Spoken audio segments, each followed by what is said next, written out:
With interest rates going through the roof the last 18 months, we know you've all been interested on how that's going to affect the dividends for these large mutual insurance companies. Well, stick around. We're going to give you the update for 2023. Enjoy the episode. Welcome to the Infinite Wealth Podcast, where we teach clients how to build wealth and create passive income without the risk of Wall Street. Welcome to the Infinite Wealth Podcast. I'm Cameron Christensen, along with our co-host Anthony Faso. And as I mentioned in the introduction, we are going to be giving you guys the update on the dividends for 2023. Anthony, I know this is right up your alley. Dividends, rates, spreadsheets. I know you're excited, man. What do you got here? Well, I would say I'm not that overly excited I think it's important for us to do this annual dividend rate, but as we've often talked, and we're going to talk about today, that dividends themselves don't really get us excited. It's just a small piece, which we're going to explain. Total buzzkill. Right. We had everybody hanging on the edge of dividends, and then you just crushed their spirits. Yeah. Sorry about that. What we're going to do today is we're going to talk. Well, let's talk about. What are dividends? Yeah. Then we'll share what everybody did with the dividends this year, and then we'll talk a little bit about what you can do with dividends. Great. I like it. Anthony, Kick us off, man. Tell us what dividends are. Inform our listeners on how a dividend's made up. Now, before I'm looking forward to doing that, but I'm just curious, is it for the listeners or do you need a refresher or a little bit of both? Well, we did talk about this last year. It's been a year. So remind me how this whole thing works again. Okay. So remember, with infinite banking, one of the key things Nelson had talked about was the importance of working with a mutual insurance company. And an insurance company can be mutual or they could be stock. They're run the exact same way. The difference, which is an important difference, is who the owners are, right? On a stock company, stockholders are the owners. On a mutual company, it's owned mutually by the policyholders, which means since we own part of the company, we get to share in part of the profits in regards to the dividends. Now, the way the insurance companies report their dividends, there's really, it's in three categories, and there's really four, but I'll tell you about the one that most people do not talk about, but it's typically broken down into three pieces. First one is they call mortality, meaning were their death claims what they had expected. And then the second is admin expenses. Did they keep their expenses in line to what they had budgeted? And then those first two are pretty constant, right? There's not a lot of variables, when their admin expenses or the mortality, and that was even in effect during COVID as well. But the third piece is the investment piece, meaning how well did their investments do? And so that one is variable. They could do really well, or they can do not so well. Now, the fourth piece that I think most people don't talk about is when the insurance company is looking at their profits, they're going to report their dividend, but before they determine how much they're going to report in the dividend or the dollar amount, they're going to put some money in reserves.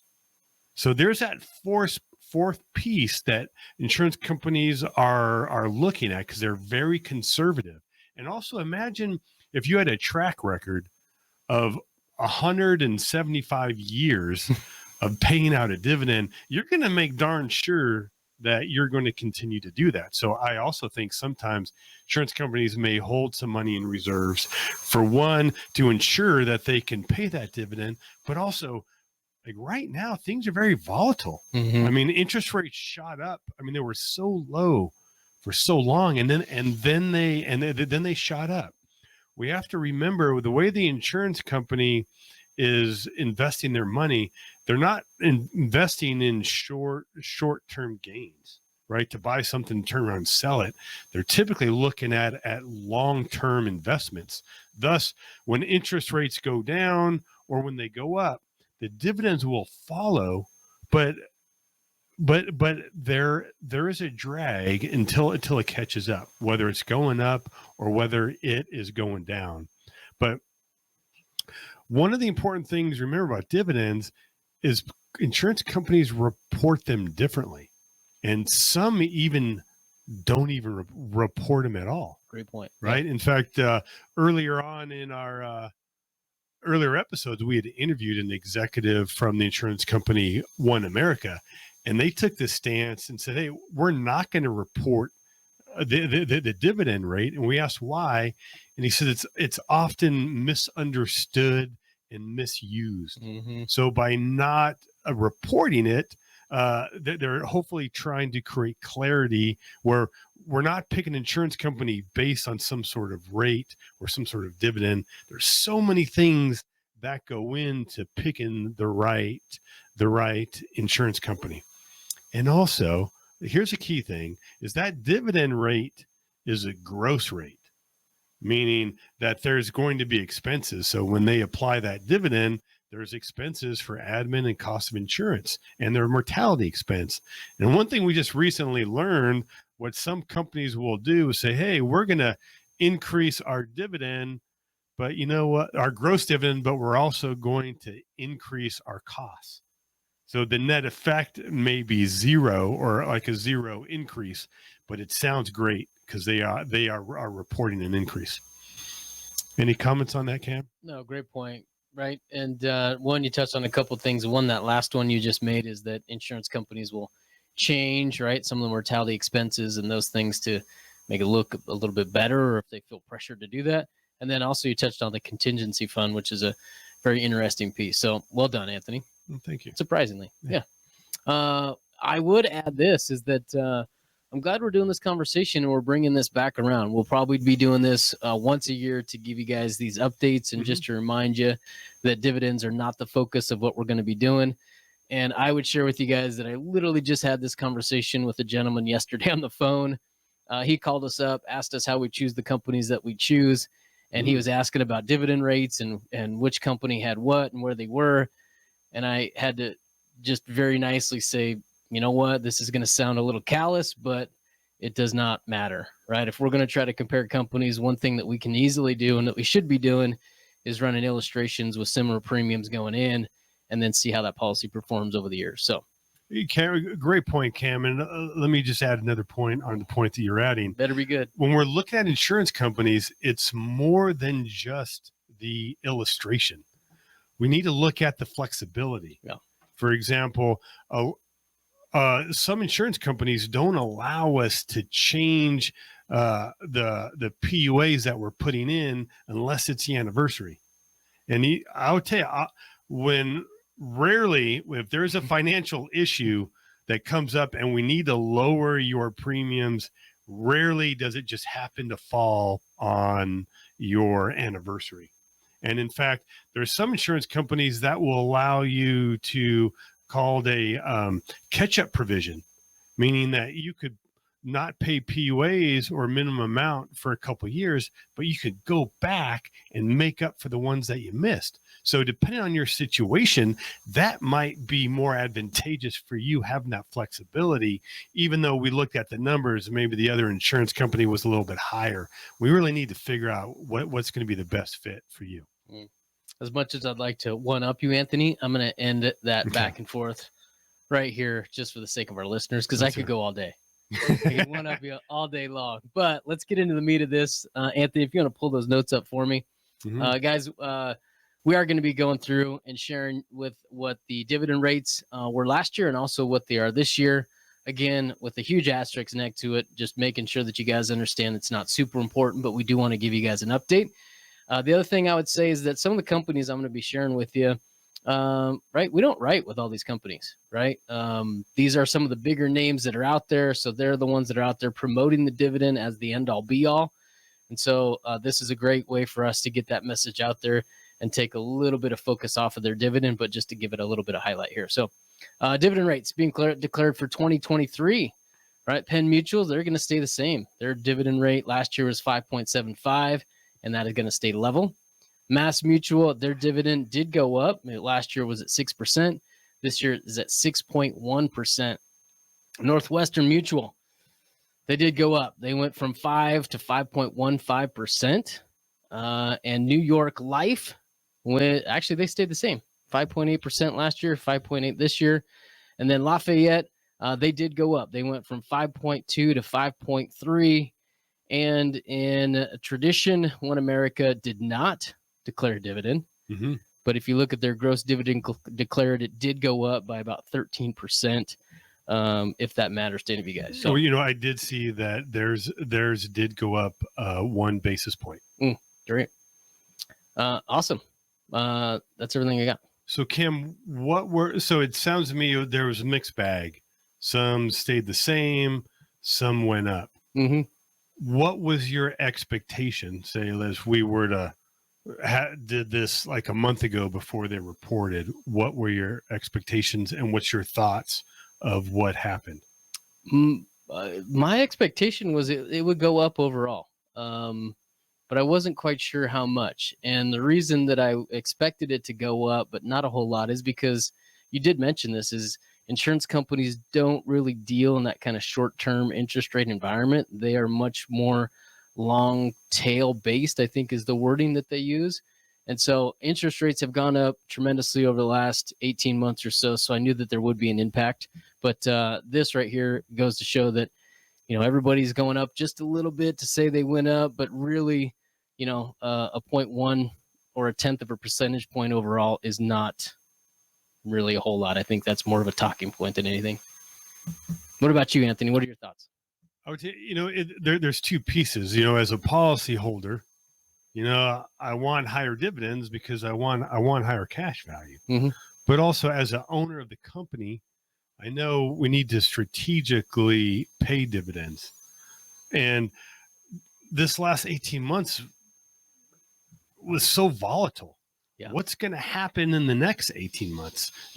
When they declared this, the Fed had not made a stance on what they were going to do with interest rates, right? But now, recently, they said that the last meeting, they're going to hold them tight, and they're expecting some decreases in the future years. So I think a prudent company may have wanted to wait until kind of we had more of an understanding of what rates or what the economy is going to be doing. So at this point, I was hoping they would increase it, but I respect that if they're being prudent to hold those on. So eventually those will come back to us. Or also they have some more reserves. It makes the insurance company stronger, and maybe they can do some additional things. So, but again, at the bottom line is it doesn't matter, right? When we look at the impact, especially these are 1 basis point is so teeny. And as we'd mentioned, that sometimes they play a game where they will increase the expenses, offset it. Mm-hmm. So the bottom line is we got to look at the bottom line of the cash value and the flexibility. So I am fine with what they did. I will say if things continue the way they are now, I would expect everyone to have an increase next year, particularly the ones who decided to stay steady this year. That was good. I like that quote. Bottom line is you got to look at the bottom line. that was good. Good nugget in there for you. It just came to me. That was good. Anthony, in wrapping up, I did want to shed a little bit of light, right, on dividends and some of the positives that we can take away from these, right, is dividends are not to just be completely disregarded. We do want to track them. And right, one of the things that we track when we're looking for these things is just consistency. Like you said, is we want to make sure these companies are paying dividends, as long as they've been in business, 175, almost 200 years. But on a more practical level, there's things that you can do with that dividend, right? There's several different dividend elections that you could be electing on your policy. And so I want to share just a couple of those with you. If you guys have more questions on what your policy is or what it could be and how they might affect it, feel free to reach out to us, right? We'll have a link down there in the show notes where you can reach out, schedule a call with Anthony or myself. We'll jump in, we'll take a look at what you've got and give you some guidance there. But a couple different ways that dividends, that you can be using dividends. Number one, this is kind of our default setting, is that you can take those dividends and you can have them buy additional PUAs. Now, Anthony, PUAs. our paid up additions rider, right? Which is Touche. essentially cash going back into the policy. So that's going to accelerate the cash accumulation in that policy. So in the accumulation phase, and our kind of default design is to have those dividends purchasing PUAs. So it's ever increasing. The second one you want to be aware of is that you can actually have the insurance company hold on to that dividend and earn interest. It's not often talked about, but I think it's the term is held with interest, and they'll put it in an interest-bearing account on your behalf. So that's one that you could consider. Right now, it certainly wouldn't be a viable option. There's a ton of high-yield interest savings accounts that are out there, and obviously PUAs is a much better option. The third one is that you can actually use those dividends to pay premiums. And so this one is often called a premium offset. So if you take that dividend, you can have it applied to the premium. If it constitutes the entirety of the premium, great. There's no out-of-pocket. And or you can have it applied to the premium where it reduces the out-of-pocket cost for you. So premium offset is certainly something to consider. The fourth option would be a lot of our clients are taking out loans against policies. Mm-hmm. And one option to consider would be taking that dividend and have it applied to pay down a loan. Great consideration, something to think of. The last one that you would want to consider would be having the dividend paid out to you in cash. So instead of having it dumped back into the policy, you can have the insurance companies actually send you those dollars come in form of a check so that you can spend that. Well done. Awesome. All right, guys, hopefully this was helpful to you. One, as a big disclaimer, or one as an update, is we want to make sure that you guys knew what is happening kind of in the industry and with those dividends across the market. But number two is, again, we want to take some of the importance or emphasis that people have on those dividends and to make sure that you guys understand it's all about the performance at the end of the day. Remember the bottom line. It's all about the bottom line. And then the last thing we shared with you is some options to consider when you're receiving that dividend, what you can do with it. So we gave you 5 suggestions for you guys to consider moving forward. And again, if you guys have questions, feel free to reach out. Go make it a fantastic day. Take care. If you like this video, I know you're like this one. And if you want to learn how investors use infinite banking to increase their returns and lower their taxes, check this out. And if you have some questions and want to see if infinite banking is for you, hop on a discovery call with us. Link for that will be in the description.